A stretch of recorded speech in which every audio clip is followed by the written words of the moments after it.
Hello friends, welcome to underscore education Bihar. तो आज हम करने वाले हैं बिहार स्पेशल की class. Modern history of Bihar की क्लास है ये। और इससे पहले मॉडर्न हिस्ट्री ऑफ बिहार में 2 क्लासेस हो चुके हैं। पहला क्लास था 1857 रिवॉल्ट और उसके इफ़ेक्ट्स के बारे में, जो बिहार पे उसके इफ़ेक्ट्स पर है उसके बारे में। और सेकंड क्लास है स्वदेशी मूवमेंट और रीऑर्गेनाइजेशन ऑफ बिहार। तो आज उसी कड़ी में हम तीसरी क्लास करने वाले हैं, जो कि बहुत इंपॉर्टेंट है, चंपारण सत्याग्रह के बारे में। तो चंपारण सत्याग्रह जो है बीपीएससी से लेकर बिहार के किसी भी एग्ज़ाम के लिए इंपॉर्टेंट है। खासकर जो बीपीएससी का एग्ज़ाम होता है उसमें इससे क्वेश्चन पूछे ही जाते हैं। तो ऑलरेडी चंपारण सत्याग्रह से जितने भी बेसिक क्वेश्चन आने थे वो तो आ चुके हैं। अब जो भी क्वेश्चन आएंगे थोड़ा सा ट्रिकी क्वेश्चन आएगा। तो हम इस चैप्टर को इस ढंग से पढ़ेंगे, इस पूरे टॉपिक को, कि कोई भी क्वेश्चन हमसे ना छूटे। तो चलिए आज की क्लास स्टार्ट करते हैं। तो हमारा आज का टॉपिक है चंपारण सत्याग्रह। ठीक है, तो चंपारण सत्याग्रह को देखो इनिशिएट किया था गांधी जी ने। तो अब गांधी जी के बारे में जानना इंपॉर्टेंट है कि उन्होंने लोकल लेवल पे और नेशनल लेवल पे गांधी जी ने 2 सत्याग्रह किए। एक तो लोकल लेवल पर सत्याग्रह किए कुछ सत्याग्रह, और कुछ सत्याग्रह जो है नेशनल लेवल पे किए। तो उनको जान लेते हैं। जैसे कि लोकल लेवल पे उनका सत्याग्रह था, पहला सत्याग्रह था 1917 का चंपारण सत्याग्रह। मतलब गांधी जी ने चंपारण सत्याग्रह से ही, बिहार से ही अपना जो जर्नी था वो स्टार्ट किया। सेकेंड, उन्होंने अहमदाबाद मिल स्ट्राइक 1918 में किया। और थर्ड, उन्होंने खेरा सत्याग्रह 1918 में किया। ये 3 लोकल सत्याग्रह जो है वो गांधी जी को काफ़ी ज़्यादा स्ट्रांग बनाते हैं, एक काफ़ी ज़्यादा इमेज ऐसा क्रिएट करते हैं पूरा देश के सामने कि हाँ, ये इंसान कुछ कर सकता है हमारे लिए।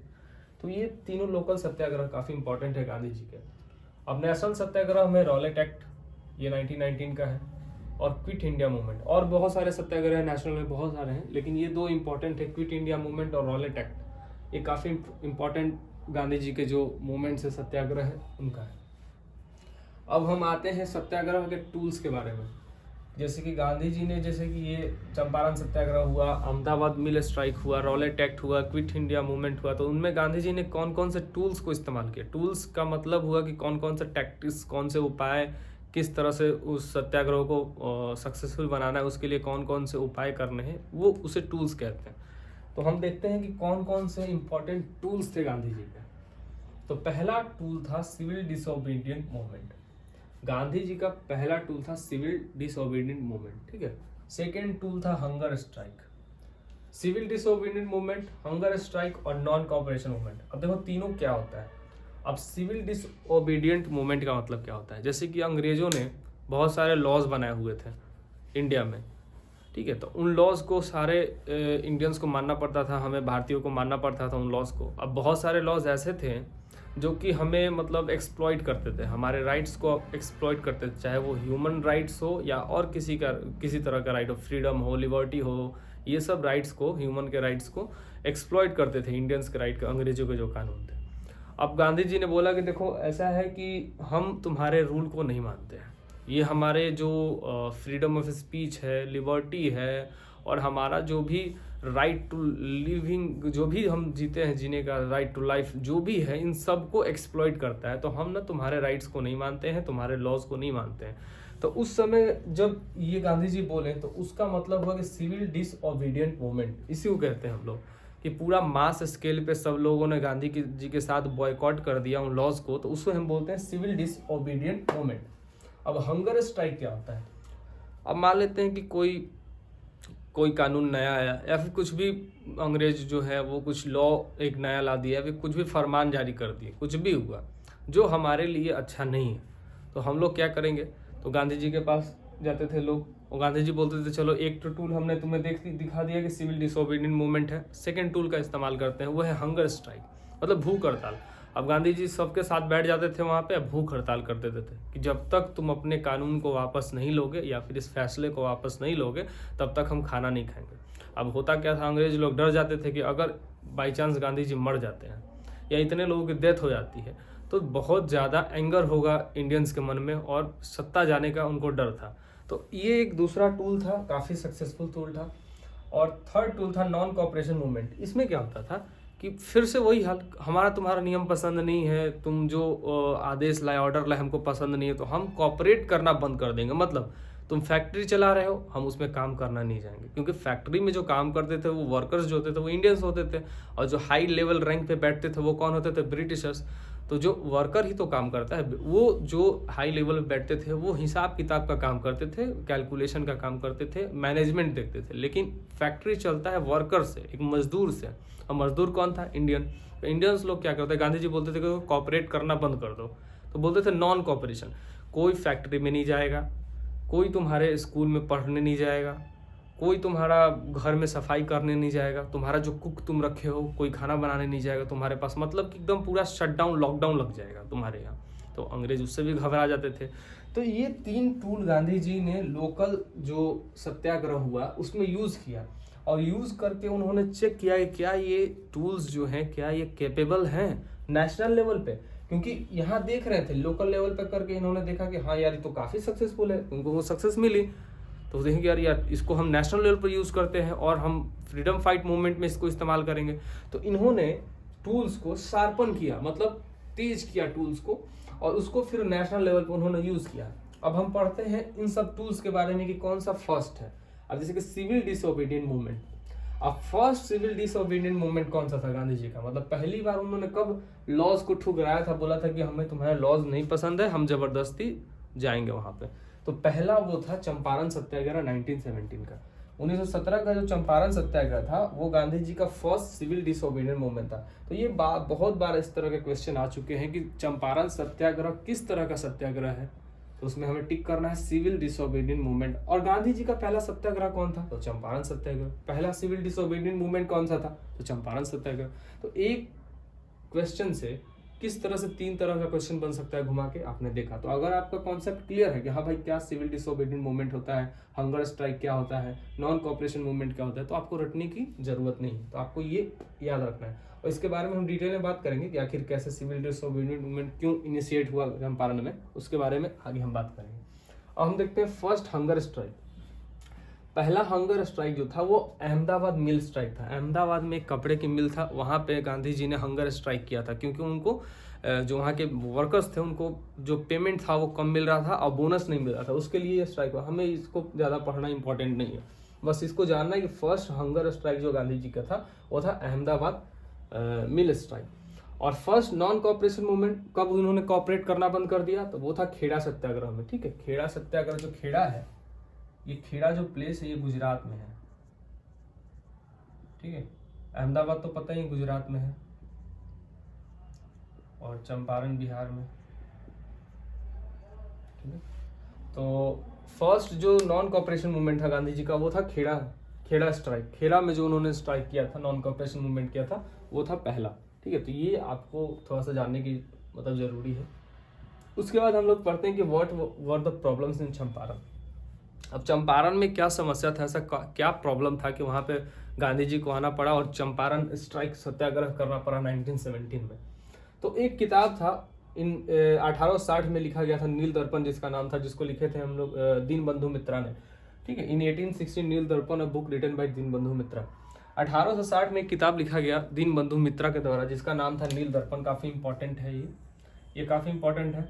जब बुक्स और राइटर, बुक ऑथर का जो क्वेश्चन आता है बीपीएससी में, उसमें ये सब क्वेश्चन पूछते रहता है कि नील दर्पण किसने लिखा, कब लिखा। तो 1860 में नील दर्पण को दीनबंधु मित्रा ने लिखा था। और इसका इंग्लिश में ट्रांसलेशन किसने किया था, तो इंग्लिश में ट्रांसलेशन किया था मधुसूदन दत्त ने।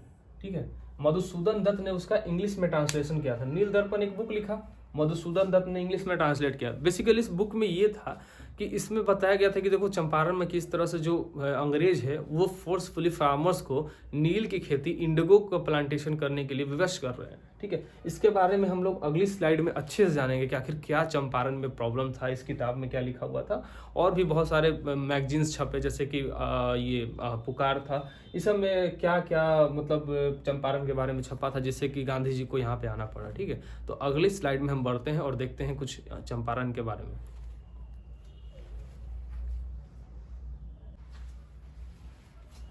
पिछली स्लाइड में हमने देखा था चंपारण सत्याग्रह और गांधी जी के लोकल और नेशनल मूवमेंट्स के बारे में। इस स्लाइड में हम देखेंगे प्रॉब्लम्स इन चंपारण के बारे में, कि आखिर चंपारण में क्या प्रॉब्लम था जिससे कि गांधी जी को विवश होना पड़ा कि वहाँ पे जाके एक मूवमेंट करें। तो इस स्लाइड में हम देखते हैं प्रॉब्लम्स इन चंपारण के बारे में। तो पहले जान लेते हैं। In 1816 indigo cultivation shifted from Bengal to Bihar. 1816 63 में 1863 में क्या हुआ कि जो इंडिगो कल्टीवेशन मतलब जो नील की खेती है वो बंगाल से बिहार को शिफ्ट हो गई। 1863 में इंडिगो का जो नील की खेती है वो बंगाल से बिहार में शिफ्ट हो गई। ठीक है, पहले नील की खेती बंगाल में होती थी, 1863 में वो बिहार में उसको शिफ्ट कर दी गई। तो उसके बाद देखो प्रॉब्लम होने लगा तीन खटिया सिस्टम, इसको हम बाद में आते हैं। अब देखो वहाँ के फार्मर्स को प्रॉब्लम क्या होती थी। अब नील की खेती शिफ्ट हो गई तो खेती तो कोई ऐसा बुरा चीज़ था नहीं, लेकिन नील की खेती बुरी चीज़ थी। उसमें क्या होता था नील की खेती में कि अगर किसी किसान ने नील की खेती अपने लैंड पे की तो होता क्या था कि उसका जो फर्टिलिटी रेट है, जैसे कि अब लैंड का फर्टिलिटी 100% मान लेते हैं, किसी लैंड का फर्टिलिटी रेट है 100%, मतलब 100% उपजाऊ है, बहुत ज़्यादा उपजाऊ है। लेकिन नील की खेती करने से अगर एक बार किसी ने नील उस पर कल्टिवेट किया, रोपा, तो उसके जो फर्टिलिटी है वो 25% से रिड्यूस हो जाती थी। जैसे कि अब एक बार किसी ने किया, एक खेत है मान लेते हैं, तो एक बार किसी ने वो इसमें नील का कल्टीवेशन किया तो 25% जो लैंड है, 25% जो इसकी ये है कैपेसिटी है, फर्टिलिटी है, वो खत्म हो जाएगी। सेकेंड टाइम किया तो 50%, 25% और उसमें जोड़ लीजिए, इसका फिर फर्टिलिटी खत्म। तीसरा साल थर्ड टाइम किया तो उसने 75% उसकी फर्टिलिटी खत्म हो गई, और चौथा बार में उसका लैंड का 100% फर्टिलिटी खत्म। अब ये लैंड हो जाएगा बैरन लैंड। अब ये बैरन लैंड हो जाएगा। बैरन लैंड का मतलब कि उसमें कोई फर्टिलिटी नहीं है भाई, ऐसे ही लैंड पड़ा हुआ है, उसमें कोई फर्टिलिटी नहीं है। Over the time over the period ये फिर से उपजाऊ हो जाएगा। ठीक है, तो ये होता था नील की खेती में। इससे किसान बहुत ज़्यादा दुखी थे और उनको फोर्सफुली खेती करवाया जाता था। और उनका प्रॉब्लम ये था कि धीरे धीरे करके उनका सारा जो ये है क्या बोलते हैं खेत है, वो धीरे धीरे करके फर्टिलिटी वहाँ का खत्म हो जाता था। फर्टाइल जो जितना लैंड था वो खत्म हो जाता था, उपजाऊ से वो हो जाते थे, बंजर जमीन हो जाता था। अब वहाँ पे एक और सिस्टम था, 3 कठिया सिस्टम। इसमें क्या होता था कि देखो बिहार में बीघा सिस्टम चलता है, तो 1 बीघा में होता है 20 कट्ठा। ठीक है, तो 3 कठिया सिस्टम में क्या है कि farmers have force to cultivate indigo at 320 of their land, और लैंड का टाइप होता था आसिमी वार लैंड। इसका मतलब क्या होगा कि एक जैसे कि मान लिए कि लैंड है, ये 1 बीघा का लैंड है। ठीक है, तो 20 कट्ठा हो जाएगा इसमें। चलो हो गया, 20 कट्ठा हो गया। अब ऐसा क्या था कि उनको 3 कठिया सिस्टम में 320 ऑफ द लैंड को उसको नील की खेती करनी होती थी। मतलब कि ये जो पोर्शन है इस पे, मतलब 20 कट्ठा में 3 कट्ठा, 20 कट्ठा में 3 कट्ठा पे उनको नील की खेती फोर्सफुली ब्रिटिशर्स करवाते थे। मतलब इतना पे आप कुछ भी रोपो, ये जमीन है, इस पे आप जो आपको कल्टीवेशन करने का मन, जिसकी खेती करने का मन करो, लेकिन ये 3 कट्ठा पे आपको नील का खेती करना ही करना है। ठीक है, उसको बोलते थे हम लोग 3 कठिया सिस्टम। और ये लैंड का टाइप कैसा था, तो आसामी वार लैंड। आसामी वार लैंड का मतलब क्या होता था कि लैंड फार्मर का है और खेती जबरदस्ती से ब्रिटिशर्स करवाएंगे और उससे पैसा लेंगे। ठीक है, तो ये आसामी वार लैंड। ये पूछ सकता है कि भाई 3 कठिया सिस्टम जो है किस प्रकार के जमीन पे कराया जाता था, तो आसामी वार लैंड पे कराया जाता था। ठीक है, अब समझ गए 3 कठिया सिस्टम की, 1 बीघा में 20 कट्ठा, उस पर 3 कट्ठा पे फोर्सफुली खेती करनी होती थी, ब्रिटिशर्स लोग उस पर करवाते थे। ये प्रॉब्लम था। और किसान क्यों दुखी थे भाई? किसान दुखी थे इसलिए थे कि जैसे जैसे खेती करते थे, एक बार खेती किए 25% फर्टिलिटी लूज हो गई, अगली बार खेती किए 50% लूज, तो इसमें फर्टिलिटी लूज हो जाता था और over the time of period वो पूरा का पूरा जमीन बैरन लैंड बन जाता था, एक बंजर जमीन बन जाता था। अब धीरे धीरे ये सब बहुत हो रहा था काफ़ी दिनों से। तो एक न्यूज़पेपर है प्रताप, काफ़ी इंपॉर्टेंट है, ये ऑलरेडी क्वेश्चन पूछ चुका है और आगे ही पूछ सकता है। इसको लिखते थे गणेश शंकर विद्यार्थी। प्रताप के जो राइटर थे, ये थे एडिटर राइटर जो भी थे, ये थे गणेश शंकर विद्यार्थी। ये पब्लिश किए एक आर्टिकल, एक दिन उसमें पब्लिश किए, जिसका नाम था चंपारण में अंधकार। ये काफी इंपॉर्टेंट है। चंपारण में अंधकार नाम से एक प्रताप न्यूज़पेपर में एक आर्टिकल उन्होंने गणेश शंकर विद्यार्थी ने लिखा और उसमें इन सारे प्रॉब्लम्स को शो किया कि देखो ये प्रॉब्लम है चंपारण में, ऐसे ऐसे फोर्सफुली किसानों से अंग्रेज जो है खेती करवा रहे हैं और उनकी ज़मीन जो है ख़त्म होती जा रही है। तो ये काफ़ी एक बहुत बड़ा नेशनल प्रॉब्लम है। तो ये अवेयर करवाया पूरे देश को, ठीक है। चंपारण में अंधकार एक टाइटल से, एक आर्टिकल से। और देखो ये न्यूज़पेपर कहाँ से पब्लिश होता था, तो अगर क्वेश्चन है तो ये इलाहाबाद से पब्लिश होता था। जो प्रताप जो न्यूज़पेपर है वो इलाहाबाद से पब्लिश होता था, ठीक है। इसके कौन से, इसके एडिटर राइटर कौन थे, तो गणेश शंकर विद्यार्थी। अब उसके बाद क्या हुआ कि एक लोकल फार्मर था जिसका नाम था राजकुमार शुक्ला। ये भी क्वेश्चन आ चुका है। राजकुमार शुक्ला एक लोकल फार्मर था, उसका गांव कहाँ था, तो सतवरिया मुरली बरवा, ये उसका गांव था। इसने डिसाइड किया कि भाई अब बहुत हो गया, हम मिलेंगे कांग्रेस के लीडर्स से। इसने जो राजकुमार शुक्ला जो है एक लोकल फार्मर, उन्होंने डिसाइड किया कि हम मिलेंगे कांग्रेस के लीडर्स से और उनको एड्रेस करेंगे ये प्रॉब्लम कि देखो चंपारण में ये प्रॉब्लम है, आप लोग इसमें कुछ हेल्प करो, ब्रिटिशर से नेगोशिएशन करो और इसको खत्म करवाओ। तो वो मिलते हैं कांग्रेस के लीडर से 1916 में लखनऊ सेशन में। लखनऊ सेशन हो रहा था, कांग्रेस का हर साल सेशन होता है, जैसे कि मैंने बताया 28 से 31 दिसंबर के बीच में हर साल कांग्रेस का सेशन होता था। तो उस समय चल रहा था लखनऊ का सेशन 1916 में। तो वहीं पहुंच जाते हैं राजकुमार शुक्ला और उस सेशन के प्रेसिडेंट कौन थे, तो अंबिका चरण मजूमदार। ये सब काफी इंपॉर्टेंट है। लखनऊ सेशन वैसे भी काफी इंपॉर्टेंट है नेशनल पॉइंट ऑफ व्यू से। अगर आप नेशनल हिस्ट्री के पॉइंट ऑफ व्यू से देखो तो लखनऊ सेशन बहुत इंपॉर्टेंट है। और चंपारण सत्याग्रह के भी अगर मतलब बिहार के पॉइंट ऑफ व्यू से भी देखो तो ये जो लखनऊ सेशन है काफी इंपॉर्टेंट है। तो पहुंचते हैं, उसके प्रेसिडेंट होते हैं अंबिका चरण मजूमदार। और लखनऊ सेशन का कुछ इंपॉर्टेंट पॉइंट, तो इसमें हिंदू और मुस्लिम का यूनिटी हो जाता है, मतलब हिंदू और मुस्लिम एकता हो जाता है इस सेशन में।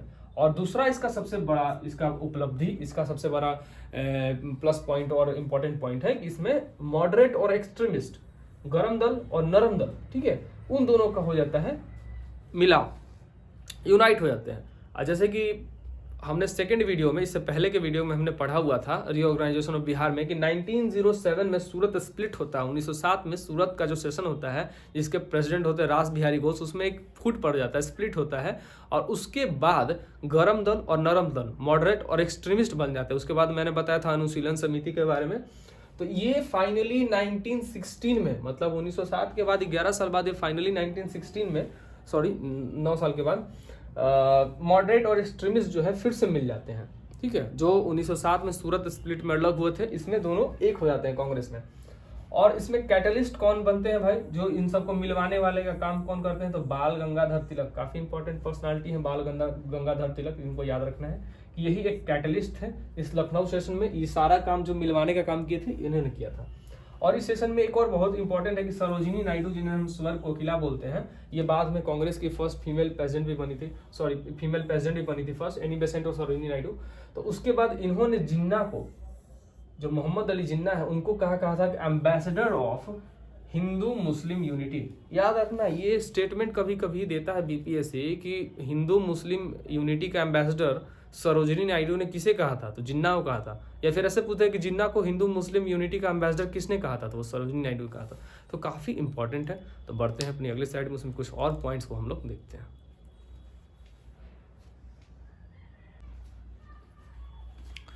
पिछली स्लाइड में हमने देखा था कि राजकुमार जो शुक्ला थे वो एक लोकल फार्मर थे। उन्होंने कांग्रेस लीडर से मिलने का एक प्लान बनाया कि हम लोग मिलते हैं कांग्रेस के लीडर से और एड्रेस करते हैं कि क्या क्या प्रॉब्लम्स है चंपारण में। तो ये लखनऊ सेशन में जाते हैं लखनऊ सेशन में, जिसके प्रेसिडेंट होते हैं अंबिका चरण मजूमदार। और राजकुमार शुक्ला जो है वहाँ जाकर बोलते हैं कि देखो ऐसा ऐसा बात है, चंपारण में इतना अत्याचार हो रहा है अंग्रेजों के द्वारा, वहाँ के किसान बहुत ज़्यादा प्रॉब्लम में है, आप लोग प्लीज़ चल के वहाँ से हेल्प कीजिए। और राजकुमार शुक्ला क्या करते हैं कि गांधी जी को इन्वाइट करते हैं, ठीक है। तो ये क्वेश्चन पहले भी बन चुका है कि who invited Gandhi ji to Champaran, ये क्वेश्चन बन चुका है। तो ये इंसान था राजकुमार शुक्ला। राजकुमार शुक्ला इन्वाइटेड गांधी जी टू चंपारण और इस पे रेजोल्यूशन पास होता है। जैसे कि वहाँ पे कोई पर्सनली तो जाके किए नहीं थे इनवाइट गांधी जी को, ये जाके किए थे कांग्रेस के सेशन में। अब कांग्रेस के सेशन में कुछ भी डिसाइडेड करना है, कोई फैसला लेना है, तो उसके लिए रेजोल्यूशन निकलता है, हर पार्टी का निकलता है। तो कांग्रेस के सेशन में रेजोल्यूशन निकला। तो रेजोल्यूशन को पास किसने करवाया, तो ब्रज किशोर प्रसाद, ये इंसान थे एक ब्रज किशोर प्रसाद। इन्होंने रेजोल्यूशन को पास करवाया कि हाँ राजकुमार शुक्ला जो बात बोल रहे हैं वो सही है, गांधी जी को चंपारण जाना चाहिए। सारे कांग्रेस मेंबर्स ने वहाँ पे वोट किया, वोट में रेजोल्यूशन को पास कर दिया गया। और रेजोल्यूशन को पेश किसने किया था, इनिशिएट किया था, किसने किया था, तो ब्रज किशोर प्रसाद ने। ब्रज किशोर प्रसाद ये फादर इन लॉ थे राजेंद्र प्रसाद के। राजेंद्र प्रसाद कौन थे, हमारे फर्स्ट प्रेसिडेंट ऑफ इंडिया थे राजेंद्र प्रसाद, उन्हीं के ये फादर इन लॉ है ब्रज किशोर प्रसाद, इन्होंने पास किया था। अब जब सब कुछ पास हो गया, 1916 खत्म हो गया, अब 1917 आया, तो गांधी जी ने डिसाइड किया 9 अप्रैल 1917 को, इस दिन गांधी जी क्या करते हैं कि कोलकाता से डिपार्ट करते हैं, डिपार्ट फ्रॉम कोलकाता, कोलकाता से चल देते हैं 9 अप्रैल 1917 को कोलकाता से चल देते हैं चंपारण के लिए। अब एक दिन बाद 10 अप्रैल को पहुंचते हैं पटना में। पटना में वो ठहरते हैं, और किसके पास ठहरते हैं, तो मौलाना मजहरुल हक इनके पास ठहरते हैं पटना में। ये काफी बड़े फ्रीडम फाइटर थे बिहार के, इनके पास ठहरते हैं। इनका एक पैलेस होता है, एक महल होता है जिसका नाम होता है सिकंदर महल, इसी में गांधी जी ठहरते हैं 10 अप्रैल को। और उसी दिन रात को एट द नाइट ऑफ 10 अप्रैल गांधी जी चल देते हैं पटना से और पहुंचते हैं मुजफ्फरपुर पहुंचते हैं। और मुजफ्फरपुर में इनका स्वागत कौन करता है, तो जेबी कृपलानी, काफी इंपॉर्टेंट पर्सनालिटी है जेबी कृपलानी, क्योंकि इनका सबसे इंपॉर्टेंट काम ये था कि ये प्रेसिडेंट थे आईएनसी के, इंडियन नेशनल कांग्रेस के प्रेसिडेंट थे ड्यूरिंग इंडिपेंडेंस। फ्रीडम जब हुआ था, इंडिया जब फ्री हुआ था 1947 में, तब कांग्रेस का प्रेसिडेंट कौन था, तो वो जेबी कृपलानी थे। और जेबी कृपलानी उस समय क्या थे 1917 में, तो एक भूमिहार ब्राह्मण कॉलेज था मुजफ्फरपुर में, उसके ये प्रिंसिपल थे। ठीक है, तो भूमिहार ब्राह्मण कॉलेज के ये प्रिंसिपल थे, मुजफ्फरपुर में कॉलेज था। तो गांधी जब मुजफ्फरपुर पहुंचते हैं तो ये वेलकम करते हैं गांधी जी को। और जेबी कृपलानी के बारे में मैंने बताया कि ये प्रेसिडेंट थे आईएनसी के, इंडियन नेशनल कांग्रेस के, ड्यूरिंग 1947। अब आता है यहाँ से गांधी जी 10 तारीख को पहुंचते हैं मुजफ्फरपुर, और उसके बाद यहाँ से चल देते हैं और 15-16 अप्रैल को पहुंचते हैं मोतिहारी। ठीक है, ही रीच्ड मोतिहारी 15-16 अप्रैल को। मोतिहारी जो ईस्ट चंपारण है उसका हेडक्वार्टर है, ईस्ट चंपारण का जो है हेडक्वार्टर है मोतिहारी। ठीक है, तो मोतिहारी पहुंचते हैं गांधी जी। ठीक है, कितने को, 15-16 अप्रैल को। उसके बाद मोतिहारी जाने के बाद वहां का जो कलेक्टर होता है, ठीक है, मोतिहारी का कलेक्टर होता है, वो ब्लॉक कर देता है गांधी जी को। मोतिहारी का कलेक्टर जो होता है गांधी जी को ब्लॉक कर देता है कि बहुत सारे इंसान आदमी के साथ आ रहे हैं, उनको, उसके कलेक्टर को पता चल जाता है, डीएम के मोतिहारी को, कि गांधी जी जो है यहाँ पे आ रहे हैं चंपारण में सत्याग्रह करने और प्रोटेस्ट करने की, हाँ नील की जो खेती होती है, इंडिगो कल्टीवेशन होता है, उसको बंद किया जाए। तो वहाँ का कलेक्टर जो है वो बंद कर देता है, और इसी के विरोध में गांधी जी रिफ्यूज कर देते हैं कलेक्टर के ऑर्डर को। He refuse the order of collector. ठीक है, कलेक्टर उनको रोकता है लेकिन वो रिफ्यूज कर देते हैं। और मैंने बताया था कि कोई भी रूल, कोई भी नियम, पहले ही स्लाइड में, कि कोई भी रूल, कोई भी नियम ब्रिटिश बनाते हैं हम भारतीयों पे, अगर हमारा freedom of speech, freedom of right to live, कुछ भी, कोई भी तरह के, किसी भी तरह का वायलेशन हो रहा है हमारे राइट्स का, कुछ भी हो रहा है, हमारा एक तरह से शोषण किया जा रहा है, एक्सप्लॉइट किया जा रहा है हमारे राइट्स का, तो उस स्थिति में हम लोग, गांधी जी ने जो बताया था कि टूल सिविल डिसओबीडिएंट मूवमेंट, ये टूल के बारे में गांधी जी ने बताया था कि हाँ भाई हम लोग उसको रिफ्यूज कर देंगे, उस चीज को, उस लॉ को मानने से, उसी को बोलते हैं सिविल डिसओबीडिएंट मूवमेंट। तो पहली बार गांधी जी ने कलेक्टर के ऑर्डर को रिफ्यूज किया कि नहीं भाई हम तो जाएंगे, हमारा अधिकार है, हम भारतीय हैं, हम भारत में कहीं भी घूम सकते हैं, कहीं भी प्रोटेस्ट कर सकते हैं, और हम प्रोटेस्ट करेंगे, चंपारण के लोगों के साथ गलत हो रहा है, यहाँ किसानों के साथ, तो हम तो भाई जाएंगे। तो तुम्हारे ऑर्डर को हम करते हैं रिफ्यूज, और ये बन जाता है फर्स्ट सिविल डिसओबीडिएंट मूवमेंट। ठीक है, पहला सिविल डिसओबीडिएंट मूवमेंट बन जाता है चंपारण का सत्याग्रह। तो ये पहला ही हम लोगों ने पढ़ा था और अभी भी पढ़ लिया। उसके बाद क्या होता है, वहाँ पे जाके चंपारण सत्याग्रह करते हैं, सिविल डिसओबीडिएंट मूवमेंट करते हैं, काफ़ी ज़्यादा नंबर ऑफ फार्मर्स इनका सपोर्ट करते हैं, काफ़ी ज़्यादा भारी संख्या में। तो ब्रिटिश जो है, वहाँ के जो गवर्नर थे, लेफ्टिनेंट गवर्नर थे, वो आखिरकार सरेंडर कर जाते हैं, बोलते हैं कि ठीक है, कौन सा होते हैं, एडवर्ड गेट जो होता है बिहार का लेफ्टिनेंट गवर्नर होता है, ये सरेंडर कर देता है, बोलता है कि ठीक है गांधी जी आओ हम लोग बैठते हैं, और बैठ के एक कमेटी बनाते हैं जिसका नाम था चंपारण एग्रीगेरियन कमेटी। हम लोग आओ बैठ के कमेटी बनाते हैं, तुम्हारे मेंबर्स होंगे, कुछ हमारे मेंबर्स होंगे, उसमें हम लोग कमेटी बनाएंगे, और कमेटी में जो भी रेजोल्यूशन होगा, जो भी मतलब बातें होंगी, उसको हम लोग पास करवाएंगे। तो कमेटी बनी, उसमें सहमति बनी कि भाई जो 3 कटिया सिस्टम है, एक एक्ट बना, कमेटी के बाद एक एक्ट बना, चंपारण एक्ट 1918, ये एक्ट बना कमेटी के बाद, और उसमें फैसला लिया गया कि जो 3 कटिया सिस्टम है, उसको ख़त्म कर दो, तीन कठिया सिस्टम को ख़त्म कर दो। और फाइनली 1918 में चंपारण एक्ट 1918 के तहत तीन कठिया सिस्टम बिहार में हो जाता है ख़त्म, ठीक है। और इसके बाद भी कुछ कुछ होता है, जैसे कि 25% जो टैक्स होता है, लगान होता है, वो अंग्रेज उनको लौटाते हैं। ऐसे गांधी जी ने बोला था कि 100% लौटाओ, लेकिन ब्रिटिशर्स अंग्रेज जो हैं 25% पे राजी हो जाते हैं कि हम तुम्हारा 25% जो भी लगान है तुम्हें वापस लौटा देंगे। तो 25% जो टैक्स होता है वो भी उनको रिटर्न कर दिया जाता है। तो इस स्लाइड में हमने देखा चंपारण के पूरे सत्याग्रह के बारे में और किस तरह से first civil disobedient movement start हुआ उसके बारे में। अगली स्लाइड में हम देखते हैं कुछ और इम्पोर्टेंट फैक्ट्स के बारे में।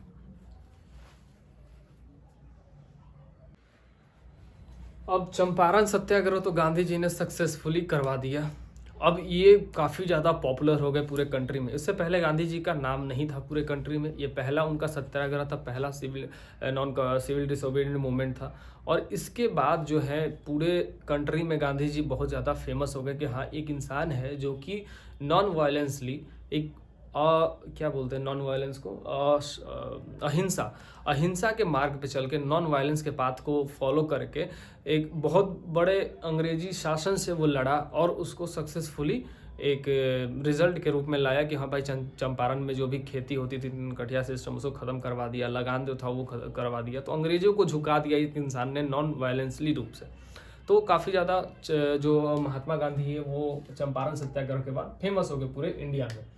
अब इसके बाद जो चंपारण सत्याग्रह के पॉपुलैरिटी के बाद लोग उनको बापू कहना स्टार्ट कर दिए। गांधी जी को बापू बोलते हैं ना, तो चंपारण सत्याग्रह के बाद से ही लोग इनको बापू कहना स्टार्ट कर दिए। और रविंद्रनाथ जो टैगोर है, रविंद्रनाथ टैगोर, उन्होंने चंपारण सत्याग्रह के बाद से ही गांधी जी को महात्मा का टाइटल दे दिया। और गांधी जी मोहनदास करमचंद गांधी से बन गए महात्मा गांधी, ठीक है। मोहनदास करमचंद गांधी से बन गए महात्मा गांधी, गांधी जी। और ये कारनामा किसका था? तो चंपारण सत्याग्रह का था। बिहार की धरती का कारनामा था, चंपारण सत्याग्रह का कारनामा था। तो आज की क्लास में हमने चंपारण सत्याग्रह के जितने भी फैक्ट्स है सबको पढ़ लिए। इससे बाहर क्वेश्चन आ ही नहीं सकता है, ये लास्ट था। जितना भी चीज़ था चंपारण सत्याग्रह के बारे में हमने इसको अच्छी तरह से पढ़ा और रटना नहीं है, एक स्टोरी के माध्यम से पढ़ा हम लोगों ने। तो आपको बस नोट्स को बनाना है और उस नोट्स को आपको रिवाइज करना है। आने वाले एग्ज़ाम जो कि शेड्यूल है शायद 15 फरवरी को बीपीएससी का, तो उसमें आपको ये काफ़ी ज़्यादा हेल्प करेंगे। और ऐसी वीडियोस आती रहेंगी जब तक एग्ज़ाम हो नहीं जाता है, तब तक पूरा सिलेबस को कंप्लीट करवा दिया जाएगा। अभी मॉडर्न हिस्ट्री ऑफ बिहार चल रहा है, फिर मीडिएवल चलेगा बिहार का, फिर नेशनल हिस्ट्री पे बात करेंगे, फिर ज्योग्राफी, सारी चीज़ों को धीरे धीरे करते करते वीडियोज़ आएंगे इस चैनल पर। तो अगर आपको चैनल पर वीडियोज़ अच्छी लग रही हैं, कंटेंट अच्छा लग रहा है, तो आप हमें सपोर्ट कर सकते हैं। तो वीडियो देखने के लिए आपका बहुत बहुत धन्यवाद। मिलते हैं कल की क्लास में।